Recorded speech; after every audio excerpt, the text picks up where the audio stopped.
sakafuni. Kuta zilikuwa nyembamba. Paa lilivuja. Lakini Hamis alikuwa na ndoto. Hamis alitumia pesa iliyobaki kujiunga na kozi ya udereva.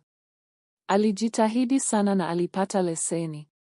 Kila asubuhi alitembea kwa saa kadhaa akigawa nakala za leseni yake kwa makampuni na kuomba kazi.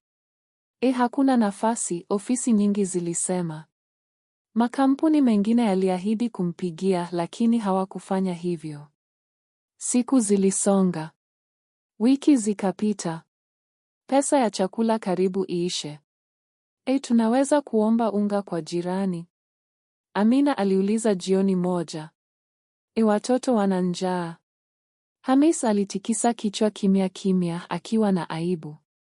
Usiku huo alikaa nje akitazama nyota. Mungu, kwa nini ukanileta huku? Aliongea